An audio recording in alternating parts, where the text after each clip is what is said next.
Hello दोस्तों, मेरा नाम है दीपू चंद दास, जो मैं गरीब फैमिली से बिलोंग करता हूँ। जो मैं आज आप लोगों के बीच में नहीं रहा, मेरी मौत का कारण है कि मैं एक हिंदू हूँ। क्या मुझे हिंदू होने की इतनी बुरी सजा मिली थी कि मुझे जिंदा आग में जला दिया जाएगा? मैं 146 करोड़ हिंदुओं से कहना चाहता हूँ कि मैं तो मर गया, अब आप लोगों की बारी है। अगर आप लोगों ने मेरी मौत का बदला नहीं लिया आगा, तो आप लोगों को भी ऐसे ही आग में जला के मार डालेंगे और जमाना हाथ पे हाथ रख के देखता रह जाएगा और कोई कुछ नहीं कर पाएगा। मेरी आत्मा को शांति के लिए दुआ मत करना।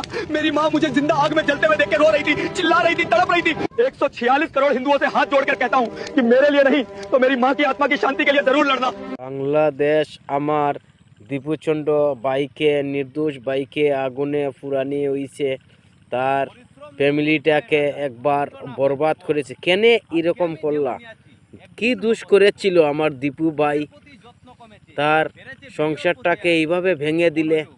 বাংলাদেশের ফিনুস সরকার, তোমার দেশে অন্যায় হয়েছে, তুমি কি করছো? তুমি কি করছো মাদার চোদ? একটা সংসারকে এইভাবে ভেঙে দেওয়া হয়েছে, তোমার সংসারে আগুন লাগাইলে তুমি কি বুঝবা মাদার চোদ ইউনিস? কি বুঝবা তুমি? নির্দোষ ভাইকে এইভাবে আগুনে পুরাইয়া মারা হচ্ছে।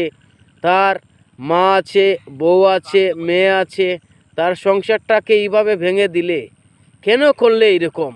বাংলাদেশের প্রধানমন্ত্রী তুমি তুমি কি চোখে দেখতে পারছো না অন্যায় হয়েছে? আমার দীপুচন্দ্র ভাইটাকে, নির্দোষ ভাইটাকে, ঠিক আছে আমার ভাইটা দোষ করেছে, দোষ করিলে এরকম করাটা তোমাদের উচিত হচ্ছে না। কেনে এরকম করলা? এই সংসারটাকে ভেঙে দিলে। কে ওখানে তার মা, তার বউ, তার মেয়েকে কে ভাত খাওয়াইবে, কে খানি খাওয়াইবে?